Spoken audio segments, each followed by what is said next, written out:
केलं पाहिजे, तीर्थयात्रा केल्या पाहिजे. तुकोबारायांनी सांगितलं, पंढरीची वारी आहे माझ्या घरी, मला पंढरीची वारी सोडून कुठे तीर्थयात्रेला जाता येत नाही, पण तुम्ही चाललात तर माझं एक काम करा.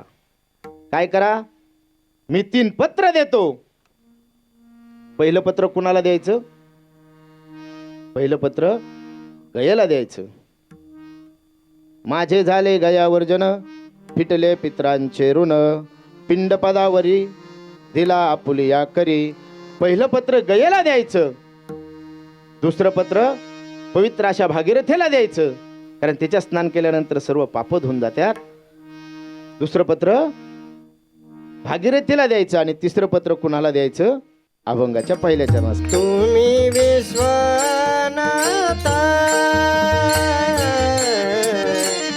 तुम्ही विश्वनाथा,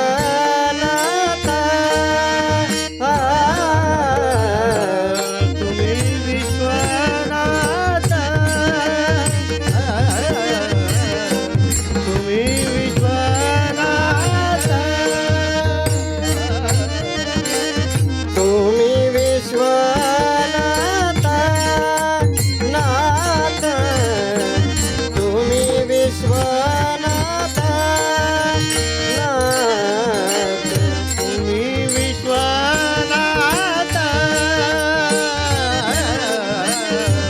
तुम्ही विश्वनाथा.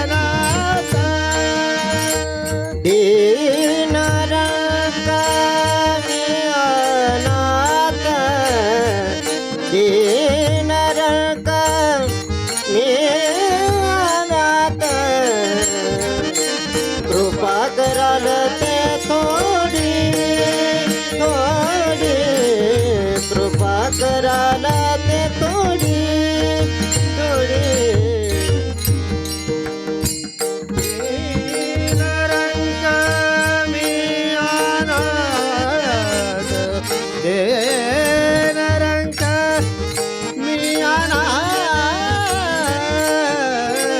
कृपा कराल ते थोडी थोडी, कृपा कराल ते थोडी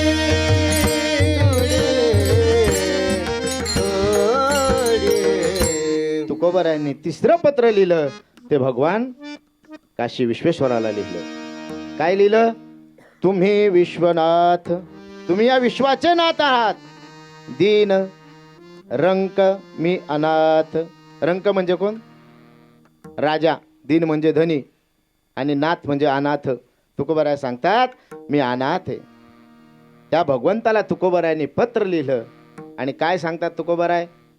मला सांगा, परमार्थापेक्षा किंवा आपल्या संसारापेक्षा किंवा आपल्या प्राणापेक्षा आपल्याला जास्त काय आवडतं? तुकोबाराय सांगतात आपल्याला जास्त काय आवडतं? धन जास्त आवडतं. तसं आमचा देव आहे. हरिहरा भेद नाही करू नये वाद. आमचा देव एकच आहे, किंवा एक एकाचे हृदय गोडी साखरेच्या ठाई. देव हा एकच आहे. पंढरपूरचा पांडुरंगही तोच आहे आणि काशी विश्वेश्वरही तेच आहेत. का? परब्रह्मलिंगम भजे पांडुरंगम. पांडुरंगाच्या डोक्यावर काय आहे?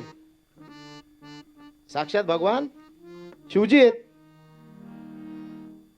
पंढरपूरला जर तुम्ही कधी गेलात तर बारीक सूक्ष्म दृष्टीने पाहायचं, भगवंताच्या डोक्यावर काय आहे? भगवान शंकर शिवलिंग आहे. म्हणून म्हणतात परब्रह्मलिंगम भजे पांडुरंगम. म्हणजे पांडुरंगही तोच आहे आणि भगवान विश्वेश्वरी देखील तेच आहे. तर तुकोबाराय सांगतात, जसं पतिव्रता नेनो अनेकाची स्तुती, पतिव्रता स्त्रीला दुसऱ्याची स्तुती केलेली आवडत नाही, तसं आमचं आहे. आम्हाला दुसऱ्या देवाचं गुणगान गायला आवडतच नाही. विठ्ठल विठ्ठल विठाल विठाल विठाल विठाल विठाल विठाल. नवदे नवदे अनेक विठ्ठला वाचोनी काही. नवदे नवदे अनेक विठ्ठला वाचोनी काही. तुकोबाराय सांगतात. मग तसं एखादा कंजूस मनुष्य, कंजूस म्हणजे मक्खीचूस, संसारापेक्षा किंवा आपल्या प्राणापेक्षा ज्याला धन जास्त आवडतं त्याचं तुकोबाराय या ठिकाणी उदाहरण देतात. म्हणजे आपल्या प्राणापेक्षाही मनुष्याला धन जास्त आवडतं. मक्खी चूस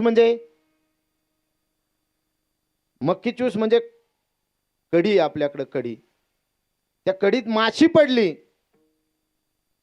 माशी पडल्यावर कढी तर टाकून देतच नाही, पण त्या कढीतली माशी काढून घेणार आणि त्या माशीला किती कढी लागली बघणार आणि मग ती अशी चाखून चाखून खाणार आणि मग ती टाकून देणार. त्याला म्हणायचं मक्खी चूस.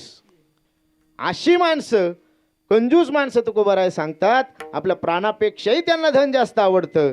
ते काय भगवंताजवळ जाणारे. विठ्ठल विठ्ठल विठाल विठाल विठाल विठाल विठाल विठाल विठाल. एक वारकरी पंढरीला गेला, कधीच वारीला गेला नाही, कधीच वारी केली नाही. पंढरीला पहिल्यांदा वारीला गेले आणि त्यांना वारकऱ्यांनी सांगितलं, चंद्रभागेला स्नानाला जात असताना काय करा, तिथं चोरे होतात, स्नानाला गेल्यानंतर एकटे जाऊ नका. तो गेला, आपली कपडे मठावरच ठेवली, स्नानासाठी गेला. स्नान झालं आणि त्या ठिकाणी कोण आलं? वासुदेव आले. भगवंतांनी त्याची परीक्षा घ्यायचं ठरवलं. पांडुरंगच वासुदेवाच्या रूपात त्या ठिकाणी आले. आळंदीच्या ज्ञानोबाला, जेजुरीच्या खंडोबाला, देहूच्या तुकोबाला, पंढरीच्या पांडुरंगाला हे दान पावलं. काय पाहिजे? काय नाही, नया पैसा द्या, नया पैसा पाहिजे. त्या वारकऱ्याने सांगितलं, इथं चोऱ्या होत्यात म्हणून मी फक्त टावेलवर बनेलवर चालूय, पैसे माझ्या मठात राहिलेत, मठात या मग देतो. ते गेला निघून. मठात गेला. मठात गेल्याबरोबर म्हणला, किती भोळा वासुदेव असन.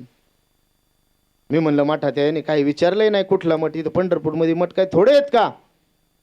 पण तोच त्याच्या दारावर ठाप पडली. दार उघडा. कोण आहे? तो म्हणला, आळंदीच्या ज्ञानोबाला, देहूच्या तुकोबाला. दार उघडलं. म्हणला, तुम्हीच म्हणले मठावर या. मी तर तुला मठ कुठलं हे सुद्धा सांगितलं नाही. तो म्हणला, मला कळायला काय वेळ लागतो. त्याने सांगितलं, हे पहा वासुदेव बाबा, मी आल्याच माझे पैसे मोजले. माझ्या तिकटाला जायला 250 रुपये लागतात बसने, आणि माझ्याकडे तेवढेच पैसे शिल्लक आहेत. मी जर तुम्हाला पैसे दिले तर मला कंडक्टर कमी पैसे म्हणून खाली उतरेल आणि जास्त असल्यावर परत मागं देत नाही. तुम्ही काय करा, आमच्या गावाला या, मग तुम्हाला नया पैसा देतो. ठीक आहे म्हणले, काय हरकत नाही. ते निघून गेलं. त्याला वाटलं भोळं बाबडे. त्याने पोरांना खुळखुळं घेतलं, बायलांना झुली घेतल्या, सगळी खरेदी केली आणि शिवशाही गाडीने गावाला निघाला. सुपर स्पीड गाडीने 10 तासात तो घरी पोचला. घरी पोचल्याबरोबर पत्नीला खूप आनंद झाला. वारीला गेले पहिल्यांदा आणि घरी आले. तिने गातमधून पाटच आणला, पाय धुतले, सर्व